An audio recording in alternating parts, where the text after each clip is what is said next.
Second application, calculating electric field at any point due to infinitely long linear object, that is maybe a wire. So derive an expression for electric field at any point due to infinitely long straight uniform wire. Infinite wire. See, for example, here I am taking one wire which is infinitely long. It contains a charge which is distributed uniformly. The meaning of infinity will change with reference point. For example, this piece of mass is negligible for me. Okay, I can play with this mass. Okay, the same piece of chalk mass becomes infinity with respect to ant. Ant feels it is infinity mass, big mass, even it cannot lift this piece of chalk. Okay, that is the meaning of infinity, that's it. Okay, so here these ends I don't know, then I will say it is infinity. I don't know this end and this end. Okay, that's why I can say it is long, infinitely long straight wire. Okay, so I need to calculate electric field due to this current carrying wire at this particular point. At this particular point, now I have drawn a perpendicular line. At this particular point, I need to calculate. This particular point is at a distance r from the conductor. So I have told already where you want to calculate electric field through that point. A Gaussian surface we have to draw. I have told very clearly we should draw a Gaussian surface in such a way that electric field and area vector should be either parallel or perpendicular. Then the concept will be so easy, I have told. Okay, here what I am doing, I will draw a Gaussian surface like this. For example, if I draw a vertical line here, see if this conductor is infinitely long, then from this conductor all the points on this line will be at same distance. If it is finite, then it will be different. See, if it is infinite, then all the points on this line will be equidistant from this. Okay, similarly what I do, I will take this r as a radius, I will turn this one into a cylinder. It will come around this conductor. Then you will get a cylinder. So that's why here I am selecting Gaussian surface as a cylinder. Why we have selected cylinder, we will discuss in detail. Further explanation you will understand. So if it is the Gaussian surface is a cylinder, we will focus first only on curved surface. Curved surface at any point on the curved surface is equidistant from the conductor. That means the magnitude of electric field is constant. And see, moreover here very carefully, you need to realize the electric field produced by this charge. Now understand this, I will explain here. If I take a single positive charge here, point charge here, then the electric field will be sphere. Electric field is around this charge is a spherical shape. Is it clear? For example, if I place one more charge above that charge, then what will happen? Field line never goes upwards because these are two positive charges. We know how the field line will produce between the two positive charges. Field lines will repel each other. That means individually this positive charge produces a spherical electric field. This is also produces spherical electric field. When one placed above the other, this charge does not produce a lower hemisphere electric field. This charge does not produce as upper hemisphere, because whatever the field lines are produced by this sphere in the lower hemisphere is shifted to above. Similarly, the upper hemisphere field lines are shifted to down. That means for this lower hemisphere is absent. but all the field lines are shifted to above hemisphere. That means electric field becomes more strong here because all field lines are shifted to this side. Similarly, for this charge, electric field lines are shifted this side. More field lines exist in the lower hemisphere here now.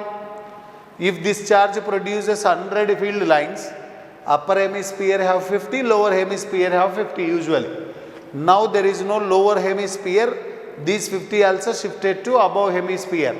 That means upper hemisphere have now 100 field lines, this one also lower hemisphere have 100 lines.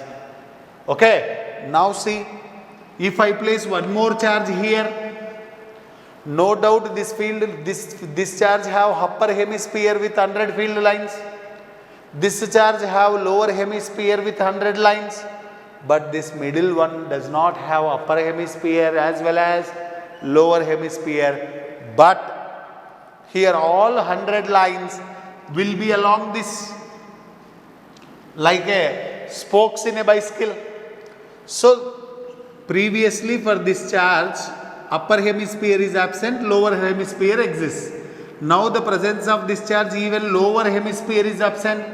Then all the field lines will be along the circle like a radius. All 100 field lines along the radius. For example, imagine I am drawing the top view. If you imagine charge at the center, above field lines are not there. Inside the board field lines are not there. Above the board is upper hemisphere, below the board is lower hemisphere. There field lines are absent, here field lines are absent because of the presence of these two charges. So field lines will be along this direction. Field lines will be like this. It will be in two-dimensional plane. All 100 lines will exist. For example, if this is a charge, field lines will be along the plane. Like this, all 100 will exist, no doubt. Okay, field becomes more strong now. Here along this direction. Okay, this field produced by a linear charged conductor will be like this. This is very, very, very important. Okay, so here field lines will be in this direction. Field line, for example, if you draw here one circle, then along that radii of the circle, field lines will exist. Okay, here I have three different surfaces. One is a curved surface, next one is top of the lid, that is a plate type, and this is also a bottom lid plate type. Okay, so now I will calculate flux through this surface first. Field lines passing through that surface. I need to calculate electric field at this particular point. So here electric field line will be radially outwards for the plane of the circle. So this is the direction of electric field, and if you select a elemental portion ds also will be in this direction. Now angle between E and ds is 0. Calculating electric field is so easy. Okay, so this, if you do integration, you will get electric flux through this curved surface as well as electric field at this particular point. Okay, now we have top lid and bottom lid. So now I need to calculate flux through this surface. That means here I have to take one small elemental portion. Elemental portion is always perpendicular to plane and outwards. So that's why for this small surface area, ds bar will be in this direction. At this particular point, actually electric field is along the radius of the circular plane. So this is the direction of electric field. So now at this particular point, electric field and the elemental area vector are perpendicular 90 degrees. Even for this, it is 90 degrees. If you select a small elemental area ds here, ds will be outwards like this, but here electric field will be in this direction. That means no field line is passing through this surface. No field line is passing through this surface. That means flux is 0. Okay. Actually, we know by the definition, flux phi is equal to E bar dot ds bar integral is equal to charge enclosed divided by epsilon naught. Okay, now I need to calculate flux through this surface as well as this surface as well as this surface. Okay, circular integral of, for this surface electric field is E bar dot ds bar. If you simplify this, you will get E into ds into cos theta. This you will get 0. Angle between them is 0. So cos 0 is 1. If we apply for this, E bar dot ds bar can be written as E into ds into cos theta. Here theta is 90 degrees, cos 90 is 0. So that whole term vanishes, it becomes 0. This term also becomes 0. Actually, I have to write here 3 terms, but 2 terms gives 0. So that's why I am not writing those 2 terms. I will write only 1 term. Actually, through this curved surface, you will have flux. Okay. So E bar dot ds bar is equal to charge enclosed by the Gaussian surface. See, this is the Gaussian surface. Actually, we have charge. Only this much amount of charge is lying inside the Gaussian surface. See, still beyond the Gaussian surface we have conductor. Here also charge is there on the conductor. But this charge and this charge I should not take. So that's why we should use the concept of linear charge density. Here charge is distributed along its length, one dimension. That means we need to take the help of linear charge density. So this is charge enclosed divided by epsilon naught. First I need to calculate charge enclosed. So that's why I'll imagine this cylindrical Gaussian surface have length L. Okay, so that's why linear charge density lambda is equal to Q by L. Charge lying on this length is a length into its linear density gives you charge on this conductor in length L. Okay, so I'll write this. E bar dot ds bar can be written as E into ds into cos theta, that is cos 0, integral charge enclosed is lambda L. Charge enclosed by is lambda L divided by epsilon naught. Okay, cos 0 is 1. In the electric field at any point on the curved surface is same. So that's why E can be written outside because E is constant. Integral of ds is S. So E into S is equal to lambda L divided by epsilon naught. Okay, here you see surface area of a curved surface of the cylinder I want. See, if the radius of the cylinder is R, one circumference of one small strip ring is 2 pi r. One bangle, you imagine, one bangle over the other bangle, you go on place, you will get cylinder. I need only curved surface area of the cylinder. For one bangle, circumference is 2 pi r. If you place second bangle, you will get 2 into 2 pi r. If you place third bangle, 3 into 2 pi r.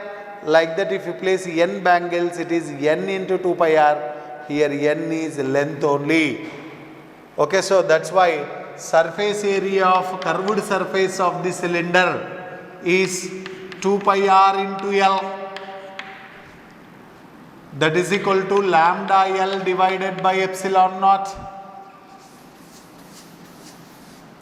Okay, L gets cancels out. Then electric field at any point due to current carrying straight uniform wire is lambda by 2 pi epsilon naught r. See here, electric field E is inversely proportional to R.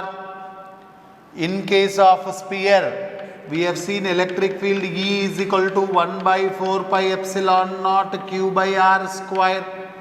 That means electric field is inversely proportional to square of the distance. See here, with the distance the electric field drops quickly, but here electric field is inversely proportional to only R.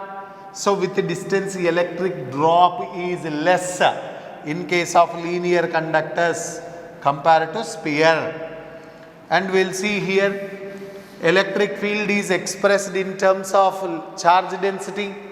In case of a sphere also, we try to write expression of electric field in terms of charge density. In case of sphere, charge density is surface charge density because charge resides on the surface, that is Q by A. Area of a sphere is 4 pi R square.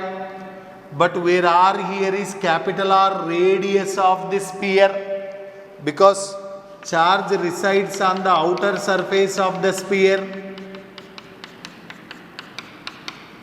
This is capital R, charge resides on 4 pi capital R square, not on the Gaussian surface. Charge is not on the Gaussian surface. Gaussian surface area is 4 pi small r square. But here charge lies on capital R square, this you have to remember. So sigma is equal to Q by 4 pi capital R square. Okay, now here capital R is absent. So you multiply with capital R square and you divide with capital R square. Then Q divided by 4 pi capital R square can be written as sigma. Then electric field E is equal to sigma capital R square divided by epsilon naught into small r square is the expression for electric field in terms of charge density sigma. Note it down this one carefully. See